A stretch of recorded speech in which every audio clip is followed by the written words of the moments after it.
Devocionais a Bíblia toda em um ano. Hoje, Isaías, capítulo 55 a 57. O capítulo 54 de Isaías repetia os efeitos da obra do servo sofredor para Israel. Israel agora será restaurada da sua alienação, do seu afastamento do Senhor. Israel, antes esposa que recebeu carta de divórcio, será restaurada e receberá muitos filhos. O Senhor trará plena restauração e glória para a cidade de Sião, a cidade de justiça. O capítulo 55 traz a segunda parte dessa celebração que Isaías apresentou. A primeira sessão convoca o povo a ouvir e receber a maravilhosa promessa de Deus de uma nova aliança, com base na aliança feita com Davi. Esta é uma aliança de graça. É por isso que o texto começa dizendo: todos vocês que têm sede, venham às águas, e vocês que não têm dinheiro, venham, comprem e comam. Sim, venham e comprem, sem dinheiro e sem preço, vinho e leite. O Senhor encherá o seu povo de bens de forma gratuita, pela sua livre graça. A segunda metade do capítulo 55 apresenta um chamado para que o povo se volte ao Senhor. Busquem o Senhor enquanto ele pode ser encontrado, invoquem-no enquanto ele está perto. E esse chamado está fundamentado em 3 verdades. O versículo 8 e 9 afirma que o Senhor tem ideias, tem planos superiores ao nosso entendimento. Nós não compreendemos o plano de Deus. Em seguida, os versos 10 e 11 anunciam que a palavra do Senhor é fiel, ela cumprirá o seu propósito. E por fim, o Senhor assegura resultados maravilhosos nos versos 12 e 13. O capítulo 56 faz a transição para outra sessão, que será iniciada a partir do verso 9 do capítulo 56. Essa transição é vista nos versos 1 a 8, quando o Senhor anuncia a salvação aos gentios. O Senhor especifica um grupo de gentios, de estrangeiros, os eunucos. Os eunucos eram homens que foram submetidos a cirurgias que impossibilitavam que tivessem filhos. E por isso Isaías mostra aqui que não se trata de uma descendência agradável a Deus, mas de uma conduta que agrada a Deus. A questão central para ser parte do povo de Deus não era ser alguém que descende de Abraão ou que gera filhos na aliança, mas sim o fato de ser obediente ao Senhor e de procurar viver em comunhão com Ele. É então que o verso 9 em diante aponta para a incapacidade do homem de, por conta própria, obedecer ao Senhor e honrá-lo com sua vida. Isaías denuncia 2 coisas entre o final do capítulo 56 e o início do capítulo 57.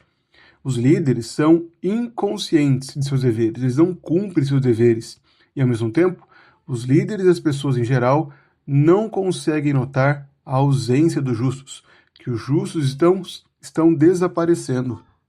Em seguida, o profeta denuncia toda a idolatria do povo. O povo possuía uma coleção de ídolos e vivia em função deles. Mas a parte final do capítulo 57 termina com esperança. Apesar da ira do Senhor contra o seu povo por conta dos líderes e do sumiço dos justos e também da idolatria, o Senhor ainda assim está disposto a perdoar o seu povo. É o que declara o versículo 15. Por mais que o Senhor seja santo, habite no alto e santo lugar, ele também habita com o contrito e abatido de espírito, para o vivificar o espírito dos abatidos e vivificar o coração dos contritos. Essa passagem, portanto, passa por muitos aspectos. Inicialmente, ela anuncia a graça do Senhor. O Senhor está pronto a perdoar o seu povo e a abençoar. Eles são chamados para experimentarem a graça do Senhor, comprarem e comerem sem pagar nada por isso. Em seguida, o Senhor chama o seu povo a buscá-lo, a encontrar a sua misericórdia. E essa misericórdia é evidenciada pela inclusão dos estrangeiros que são fiéis ao Senhor. Aqui o Senhor evidenciou também que a aliança dele não se estendia apenas a Israel. Não era fundamentada na descendência, mas sim na obediência, no temor ao Senhor. E então veio a sua palavra de juízo. O Senhor condena a impiedade do seu povo, a postura de seus ídolos que têm falhado em conduzir o povo e também a idolatria que tomou conta do seu povo. Porém, encerra o capítulo 57 com a mensagem de misericórdia. O Senhor, que habita no alto santo lugar, também habita com os contritos, com aqueles que se arrependem, e por isso seu povo é chamado ao arrependimento. O objetivo desses textos é apresentar tanto a compaixão de Deus com seu povo, como um chamado para a reconciliação a partir do juízo, da demonstração de como esse povo tem falhado em obedecer ao Senhor. Muitas dessas passagens apontam para a obra de Cristo. O próprio Cristo citou algumas passagens que são correlacionadas com essas. O convite para virem e comerem e beberem da salvação de Deus é cumprido em Cristo, que é tanto a água viva, que deve ser aquela que mata a sede do seu povo, que é chamado para que mate a sede do seu povo, como também é o pão vivo que desceu do céu e que satisfaz a todo aquele que se alimenta dele. Além disso, a promessa de incluir os gentios na aliança de uma descendência que não veio de Abraão, mas sim dos povos que o Senhor redimiu ao redor do mundo, é cumprida igualmente em Cristo.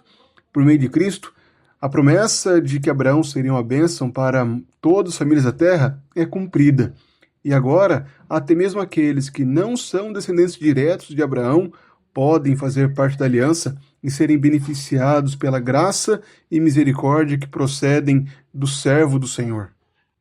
Assim, o que vemos nesses capítulos é um convite para que todos se aproximem e gratuitamente desfrutem da salvação de Deus.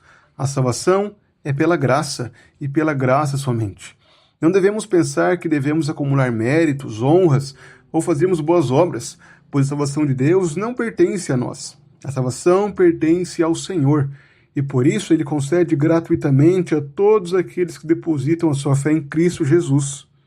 Nós, agora que fomos inseridos nessa aliança, devemos proclamar essas boas novas. As boas novas que afastam o pecador do pecado, aquele que conduz o pecador ao arrependimento, ao abandono da idolatria, à fidelidade ao Senhor, à obediência ao Senhor.